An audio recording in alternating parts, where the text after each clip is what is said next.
Tick tock, said the clock before I deleted it. Oh, hello, the unknown one here, and welcome to LBP Horror 101. In each of these videos, I will be giving you advice on how to create horror levels on Little Big Planet 2, if it's something that you've never done before, struggle with, or desire the useful knowledge for. I'll take it step by step from the intro to the ending and everything in between, so you'll be able to create the perfect horror level with no stress or struggles.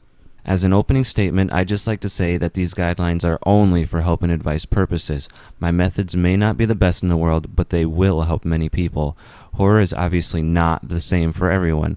What you find scary isn't always going to be the same as what I find scary. Some people can blow through a level filled with killer clowns, while someone like me needs a friend to play with just to get to the front gate of the haunted carnival. The player's reaction to your level is not something you can control. If they bomb your level with, "Oh, this sucks, not scary, boring," then just ignore them. Don't let them discourage or upset you. You can easily turn off comments and reviews to prevent negative feedback and spoilers that you feel are affecting your chances of getting plays. I could say I deal with hate and trolls on a regular basis, but I don't. I ignore them, even if it's the same guy every day telling me to get off Little Big Planet. I don't give him the attention he craves, and eventually he stops. Don't tell him he makes you laugh or you feel sorry for him. Just block and ignore him. Listen to those that offer advice like, "Hey, it's a little too dark and hard to see. Can you add more lights?" Or, "The camera angles were off. I could see the killer through every door. You should zoom in a little more." Okay, let me fix that. Tweak, test, republish, and bam, it's that simple. Now, as far as horror levels on Little Big Planet go, there are 4 major bases to cover at the start of entering Create mode. These are gameplay types, sub-horror genres, horror elements, and horror techniques.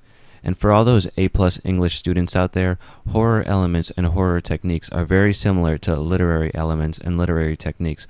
But I'm not an English teacher, and this is an English class. This is LBP Horror 101. The big 4 is what I always go by to build a proper horror level, sort of like the 4 legs to a table where your horror level sits on top. So let's go over each base by starting with gameplay type. Gameplay types specific to horror levels on Little Big Planet include standard horror, Super Jack 55 and his Eyeless or Outlast series, top-down horror, Akihiko 3359 and his Aoani horror series, RPG horror, Crimson Fang 9. Enough said. Point-and-click horror, Kisama 777's download horror and Mischievous Child, hide-and-seek horror, Hug of War's Murder in the Dark, first-person horror, Akirion's Slender House, and Scary Rooms would be one as well, I suppose. To an extent, that is. You could add elements such as shooter and survival challenge, but those feel a little more action than horror. They still can be really fun, especially the Evil Dead level by Mars Park. Just remember, your levels will instantly be half the horror it was as soon as you give someone a gun, a sword, or a chainsaw to defend themselves with. Horror subgenres. Horror can be classified into many different types and classifications, so here would be some examples of the different types you would typically see on Little Big Planet horror levels.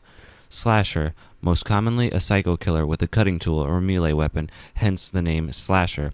Jeff the Killer is a prime example for all you creepypasta lovers out there. Sci-fi horror includes aliens, killer robots, failed experiments, mutants, deadly diseases, anything involving technically futuristicness. Something scaly or slimy that crawls out of the test tubes from the restricted area of the secret lab. Psychological horror. Haha. My PSN name is the root meaning of psychological horror. The unknown, the monster you cannot see, manipulating imagination with dark and unsettling mind games. This type of horror can scar you, leaving a message in your head to think about when you're done playing. Japanese horror is generally of this nature, and you will most likely have to play it over and over again to fully understand the many themes this great horror subgenre likes to slip into your subconscious. Supernatural/paranormal horror. Ghosts, demons, evil spirits, possessions, black magic, etc., usually driven by evil forces and cursed objects or haunted places, creepy and paranormal events that defy logic and reason. Now, you might have some people that'll just rage at you and say there's a difference between supernatural and paranormal, but nobody gives a shit, okay? There's a fucking ghost in my house watching me sleep at night. He says it's supernatural, she says it's paranormal. All I know is I'm getting the hell out of there, okay? There's a lot of sub-horror genres to choose from. Most of them can be broken down into more specific categories like zombie apocalypse or found footage tapes, but in my book, they all generally fall under slasher, sci-fi, psychological, or supernatural. Even those 4 can be merged into each other at times. Now, horror elements and horror techniques are both two whole different sets of colored pencils and crayons. Sounds a little similar but totally different aspects, so I'll need a whole nother video to explain the two bases without it having to feel overwhelming for you and for myself. Now before I end this one, I'd like to go over inspiration for horror levels. Inspiration can literally be found anywhere and everywhere you look. On the internet. If you don't know what creepypasta is, what are you doing here? And YouTube has masses of gamers recording themselves playing the most terrifying horror levels as well. In the books, most books by Edgar Allan Poe, H.P. Lovecraft, or Stephen King are pure horror gold.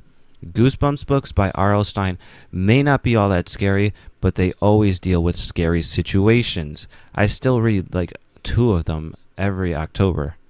As far as movies go, well, I hear a lot about how the old horror movies were so much better than today's, but that was back then.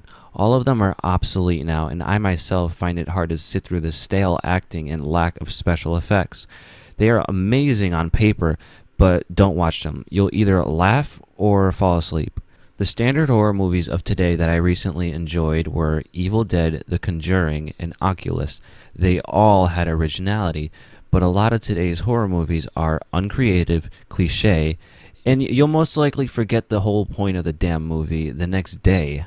Now, Netflix might have something good every once in a while, but as far as horror movie goes, I'd say look up After Dark Originals and 8 Films to Die For. Trust me, it's good stuff. Back to Little Big Planet. For a good horror level, you really need to do some research and brainstorming. You should have played plenty of horror levels by now, but what exactly was the plot and theme of your favorite levels? What did you enjoy most about them, and why? This has been LBP Horror 101 with The Unknown One saying, class is dismissed.